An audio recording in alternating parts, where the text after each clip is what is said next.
Hi hello guys, welcome back to Aadya colourful.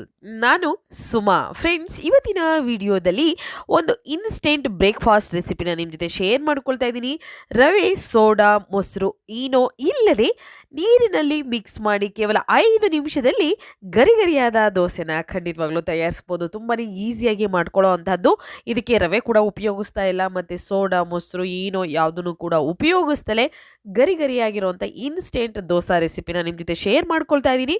ಖಂಡಿತವಾಗ್ಲೂ ಈ ಒಂದು ದೋಸೆಯನ್ನು ಒಂದ್ಸಲ ತಯಾರಿಸಿ ಹೇಗೆ ಬಂತು ಅಂತ ತಪ್ಪದೆ ಕಾಮೆಂಟ್ ಸೆಕ್ಷನಲ್ಲಿ ತಿಳಿಸಿ ಫ್ರೆಂಡ್ಸ್. ಓಕೆ, ಸೊ ಈ ಒಂದು ದೋಸೆ ತಯಾರಿಸೋದಕ್ಕೆ ಮೊದಲನೇದಾಗಿ ಇಲ್ಲಿ ನಾನು 2 ಆಲೂಗೆಡ್ಡೆಯನ್ನು ತೊಗೊಂಡಿದ್ದೀನಿ. ಹಸಿ ಆಲೂಗೆಡ್ಡೆಯನ್ನು ತೊಗೊಂಡಿದ್ದೀನಿ. ಸೊ ನೋಡ್ಬೋದು, ಇದರ ನೀಟಾಗಿ ನಾವು ವಾಶ್ ಮಾಡಿ ಅದರ ಸಿಪ್ಪೆಯನ್ನೆಲ್ಲ ತೆಗೆದು ಅದಾದ ನಂತರ ಸಣ್ಣದಾಗಿ ಈ ರೀತಿಯಾಗಿ ಕಟ್ ಮಾಡ್ಕೊಂಡಿದ್ದೀನಿ. ನೋಡ್ತಾ ಇದ್ದೀರಲ್ಲ.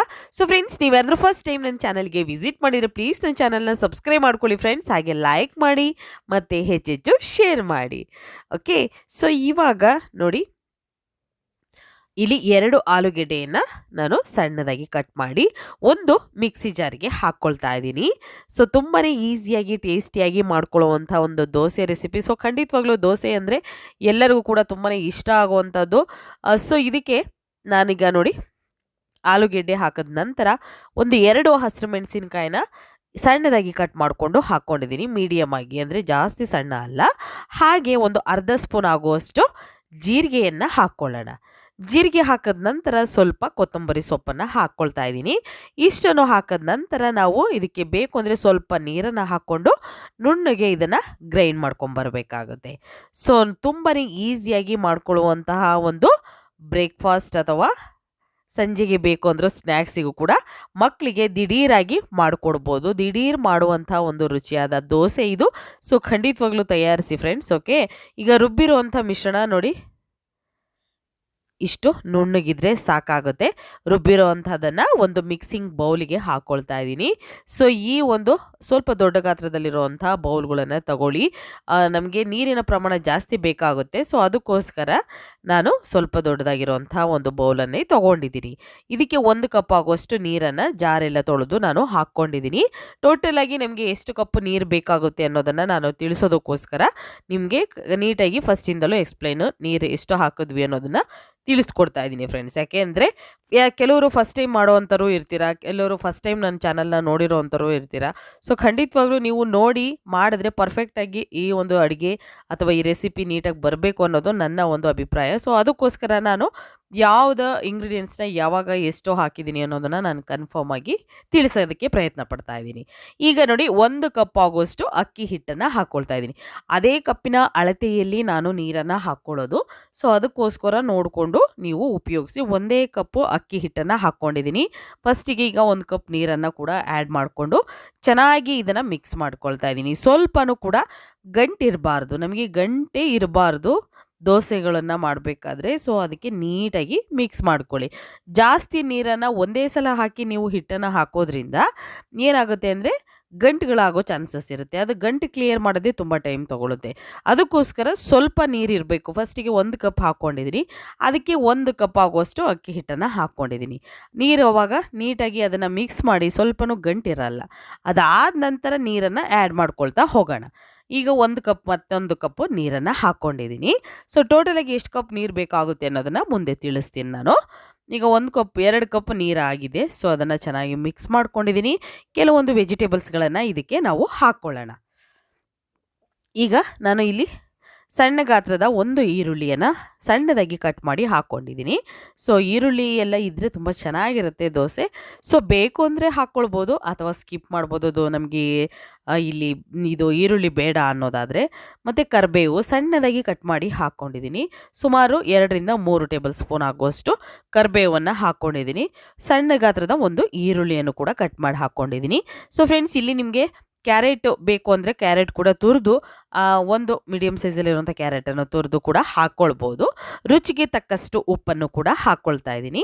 ಅದಾದ ನಂತರ ಇದಕ್ಕೆ ಸ್ವಲ್ಪ ಚಿಲ್ಲಿ ಫ್ಲೇಕ್ಸನ್ನು ಹಾಕ್ಕೊಳ್ಳೋಣ. ನಾವು ಒಂದು ಅರ್ಧ ಸ್ಪೂನು ರೆಡ್ ಚಿಲ್ಲಿ ಫ್ಲೇಕ್ಸ್, ಅಂದರೆ ನಾವು ಮೆಣಸಿನ್ಕಾಯಿನ ಈ ರೀತಿ ತರಿಯಾಗಿ ಅದನ್ನು ಸ್ವಲ್ಪ ಚಚ್ಚಿ ನಾವು ಹಾಕೊಂಡ್ರೆ ಎಷ್ಟು ಪೌಡರ್ ಥರ ಬರುತ್ತೋ ಅದನ್ನು ಹಾಕ್ಕೊಳ್ತಾ ಇದ್ದೀನಿ. ಇಲ್ಲಾಂದರೆ ನೀವು ಮಿಕ್ಸಿಯಲ್ಲಿ ಮಾಡ್ಕೊಳ್ಳೋದಾದರೆ ಒಂದು ರೌಂಡ್ ಮಾಡಿದ್ರೆ ಸಾಕು. ಸ್ವಲ್ಪ ಒಣಮೆಣಸಿನ್ಕಾಯಿನ ಹಾಕಿ ಪೌಡರ್ ಥರ ಮಾಡ್ಕೊಳ್ಳೋದಕ್ಕೆ ಅದು ರೆಡ್ ಚಿಲ್ಲಿ ಫ್ಲೇಕ್ಸ್ ರೆಡಿ ಆಗುತ್ತೆ. ಬೇಕು ಅಂದರೆ ನೀವು ಅಂಗಡಿಯಲ್ಲೂ ಕೂಡ ತಂದು ರೆಡಿ ಮಾಡ್ಕೋಬೋದು. ಅದನ್ನು ಕೂಡ ನೀವು ಬಳಸ್ಬೋದು ಅಡುಗೆಗೆ. ಅದಾದ ನಂತರ ಪೆಪ್ಪರ್ ಪೌಡರ್ ಹಾಕ್ಕೊಂಡಿದ್ದೀನಿ, ಕಾಳು ಮೆಣಸಿನ ಪುಡಿಯನ್ನು ಹಾಕ್ಕೊಂಡಿದ್ದೀನಿ. ಒಂದು ಸಣ್ಣ ಸ್ಪೂನಲ್ಲಿ ಒಂದು ಅರ್ಧ ಸ್ಪೂನ್ ಆಗುವಷ್ಟು ಕಾಳು ಮೆಣಸಿನ ಪುಡಿಯನ್ನು ಹಾಕ್ಕೊಂಡು ಚೆನ್ನಾಗಿ ಮಿಕ್ಸ್ ಮಾಡ್ಕೊಳ್ತಿದ್ದೀನಿ. ಸೊ ಫ್ರೆಂಡ್ಸ್, ಇದಕ್ಕೆ ನೀವು ಬೇಕು ಅಂದರೆ ನಿಮಗೆ ಕ್ಯಾರೆಟ್ ಕೂಡ ನೀವು ಹಾಕ್ಕೊಳ್ಬೋದು, ಅಥವಾ ಆಲೂಗೆಡ್ಡೆ ತುರಿದು ಹಾಕ್ಕೊಳ್ತೀವಿ ಅಂದರೆ ಆಲೂಗೆಡ್ಡೆನೂ ಕೂಡ ತುರಿದು ಕೂಡ ಉಪಯೋಗಿಸ್ಬೋದು. ಸೊ ಅದಾದ ನಂತರ ಮತ್ತೊಂದು ಕಪ್ಪು ನೀರನ್ನು ಹಾಕ್ಕೊಳ್ತಾ ಇದ್ದೀನಿ. ನೀರು ಹಾಕಿದ ನಂತರ ಒಂದ್ಸಲ ಚೆನ್ನಾಗಿ ಇದನ್ನು ಮಿಕ್ಸ್ ಮಾಡ್ಕೊಳ್ಳೋಣ. ನೋಡಿ, ನಿಮಗೆ ಬೇಕು ಅಂದರೆ ಮತ್ತೆ ಇನ್ನು ಸ್ವಲ್ಪ ಕೊತ್ತಂಬರಿ ಸೊಪ್ಪನ್ನು ಕೂಡ ಹಾಕ್ಕೊಳ್ಬೋದು. ಒಂದ್ಸಲ ಚೆನ್ನಾಗಿ ಮಿಕ್ಸ್ ಮಾಡಿದ ನಂತರ ಸೌಟಲ್ಲಿ ನೋಡೋಣ. ನಮಗೆ ಹಿಟ್ಟು ಇದು ಗಟ್ಟಿಯಾಗಿ ಇರಬಾರ್ದು, ಜಾಸ್ತಿ ದಪ್ಪ ಇರಬಾರ್ದು, ನಮಗೆ ತೆಳ್ಳಗಿರಬೇಕು. ದಪ್ಪ ಬೇಕು ಅಂತಂದರೆ ನಮಗೆ ದೋಸೆ ಥರ ಮಾಮೂಲಿ ಮನೆಯಲ್ಲಿ ಮಾಡುವಂಥ ಮಸಾಲೆ ದೋಸೆ ಅಥವಾ ಮಾಮೂಲಿ ದೋಸೆಗಳ ಥರ ಆಗುತ್ತೆ. ನಮಗೆ ಗರಿಯಾಗಿ ಬರಬೇಕು ಅಂದರೆ ಯಾವಾಗಲೂ ಕೂಡ ದೋಸೆ ಹಿಟ್ಟು ನಮಗೆ ತೆಳ್ಳಗಿರಬೇಕು. ಅದಕ್ಕೋಸ್ಕರ ನಾವು ಇನ್ನೊಂದು ಕಪ್ಪು ನೀರನ್ನು ಹಾಕ್ಕೊಳ್ತಾ ಇದ್ದೀವಿ. ಟೋಟಲಾಗಿ ನಮಗೆ 4 ಕಪ್ಪು ನೀರು ಬೇಕಾಗುತ್ತೆ. ನೋಡಿ, ಮತ್ತು ನಿಮಗೆ ಸ್ವಲ್ಪ ಗಟ್ಟಿ ಅನಿಸಿದರೆ ಇನ್ನೊಂದು ಸ್ವಲ್ಪ ನೀರನ್ನು ಹಾಕ್ಕೊಳ್ಳಿ, ಏನೂ ತೊಂದರೆ ಇಲ್ಲ. ಸ್ವಲ್ಪ ನಿಮಗೆ ಬೇಯಿಸ್ಬೇಕಾದ್ರೆ ಟೈಮ್ ತೊಗೊಳುತ್ತೆ ಬಿಟ್ಟರೆ ಇನ್ನು ಏನೂ ಇಲ್ಲ, ನೀಟಾಗಿ ದೋಸೆ ಚೆನ್ನಾಗಿ ಬರುತ್ತೆ. Okay, mix ಮಾಡಿದ್ದಾಗಿದೆ. ಸೊ ಇವಾಗ ನಾವು ಡೈರೆಕ್ಟಾಗಿ ಇದನ್ನು ಏನು ರೆಸ್ಟಿಗೇನು ಇಡೋದು ಬೇಕಾಗೋದಿಲ್ಲ, ಡೈರೆಕ್ಟಾಗಿ ಈಗ ದೋಸೆ ಹಾಕ್ಕೊಳ್ಳೋಣ. ದೋಸೆ ಎಷ್ಟು ನೀಟಾಗಿ ಬರುತ್ತೆ ಅನ್ನೋದು ನೀವೇ ಕೂಡ ನೋಡ್ಬೋದು. ಸೊ ಇವಾಗ ಒಂದು ತವ ತೊಗೊಂಡಿದ್ದೀನಿ. ಸೊ ಇದಕ್ಕೆ ಸ್ವಲ್ಪ ಎಣ್ಣೆಯನ್ನು ಗ್ರೀಸ್ ಮಾಡ್ತಾಯಿದ್ದೀನಿ. ಎಣ್ಣೆಗೆ ಹಚ್ಚಿದ ನಂತರ ಇವಾಗ ನಾವು ದೋಸೆಯನ್ನು ಹಾಕ್ಕೊಳ್ಳೋಣ. ನೋಡಿ, ಇವಾಗ ಸ್ವಲ್ಪ ಕಾದಿದೆ. ಇವಾಗ 1 ಬೈ 1 ನಾವು ದೋಸೆಗಳನ್ನು ಹಾಕ್ಕೊಳ್ಬೋದು. ಹಿಟ್ಟು ನೋಡಿ, ಇದೇ ಹಿಟ್ಟನ್ನು ತೊಗೊಂಡಿರೋದು.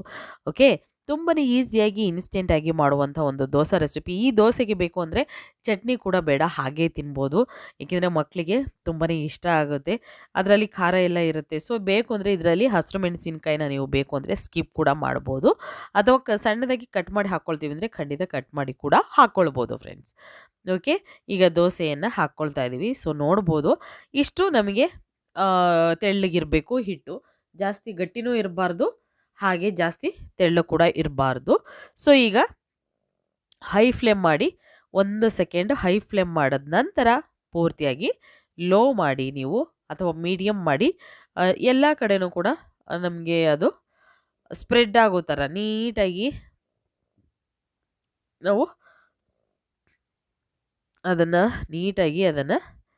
ನಾವು ಗರಿಯಾಗಿ ಬರೋ ಹಾಗೆ ಚೆನ್ನಾಗಿ ಇದನ್ನು ಬೇಯಿಸ್ಕೋಬೇಕಾಗುತ್ತೆ. ಸೊ ನೋಡ್ತಾ ಇದ್ದೀರಲ್ಲ ದೋಸೆ ಎಷ್ಟು ನೀಟಾಗಿ ಬರ್ತಾ ಇದೆ ಅಂತ. ಯಾವುದೇ ರೀತಿ ತೊಂದರೆ ಇಲ್ಲ ಫ್ರೆಂಡ್ಸ್, ತುಂಬಾ ಈಸಿಯಾಗಿ ಬರುತ್ತೆ. ಮತ್ತು ಅದೇ ಸೈಡಲ್ಲೆಲ್ಲ ಬಿಟ್ಕೊಂಡಿರುತ್ತೆ. ಏನು ನೀವು ತಗೋಬೇಕು, ನೀವು ನೀಟಾಗಿ ಬಿಡಿಸ್ಬೇಕು ಅನ್ನೋ ಪ್ರಮೇಯನೇ ಇರೋದಿಲ್ಲ. ತುಂಬಾ ಚೆನ್ನಾಗಿ ದೋಸೆ ಬರುತ್ತೆ. ಸೊ ನೋಡ್ತಾ ಇದ್ದೀರಲ್ಲ, ಗರಿಯಾಗಿರುವಂಥ ದೋಸೆ. ಇದಕ್ಕೆ ರವೆ, ಸೋಡಾ, ಮೊಸರು ಏನೂ ಬೇಡ, ಕೇವಲ ನೀರಿದ್ರೆ ಸಾಕು. ನೀರಲ್ಲಿ 5 ನಿಮಿಷದಲ್ಲಿ ಇದನ್ನು ಮಿಕ್ಸ್ ಮಾಡಿ ಗರಿಯಾದ ದೋಸೆನ ಖಂಡಿತವಾಗ್ಲೂ ತಯಾರಿಸ್ಬೋದು. ಮೊಸರು ಅಥವಾ ಮಜ್ಜಿಗೆ ಯಾವುದು ಕೂಡ ಇಲ್ಲದೆ ರುಚಿಯಾಗಿರುವಂಥ ಒಂದು ದೋಸೆಯನ್ನು ತಯಾರಿಸ್ಬೋದು. ಸೊ ಮತ್ತೆ ಇನ್ನೊಂದು ದೋಸೆಯನ್ನು ಹಾಕ್ಕೊಳ್ತಾ ಇದ್ದೀನಿ. ಸೊ ಅದೇ ಪ್ಯಾನಿಗೆ ಮತ್ತೆ ಸ್ವಲ್ಪ ಬಟ್ಟೆಯಲ್ಲಿ ಒರೆಸ್ಬಿಟ್ಟು ಅದಾದ ನಂತರ ಸ್ವಲ್ಪ ಎಣ್ಣೆಯನ್ನು ಗ್ರೀಸ್ ಮಾಡಿದ ನಂತರ ಮತ್ತೆ ನಾವು ಈಗ ದೋಸೆಯನ್ನು ಹಾಕ್ಕೊಳ್ಳೋಣ. ಈ ರೀತಿಯಾಗಿ ದೋಸೆಯನ್ನು ಹಾಕ್ಕೊಳ್ತಾ ಇದ್ದೀವಿ. ಸೊ ಖಂಡಿತವಾಗ್ಲೂ ತುಂಬ ಈಸಿಯಾಗಿ ಮಾಡುವಂಥ ರುಚಿಯಾಗಿರುವಂಥ ಒಂದು ಬ್ರೇಕ್ಫಾಸ್ಟ್ ರೆಸಿಪಿ ಇದು. Instant breakfast, instant dosa recipe ಖಂಡಿತವಾಗ್ಲೂ ಒಂದ್ಸಲ ತಯಾರಿಸಿ ಹೇಗೆ ಬಂತು ಅಂತ ತಪ್ಪದೆ ಕಾಮೆಂಟ್ ಸೆಕ್ಷನಲ್ಲಿ ತಿಳಿಸಿ.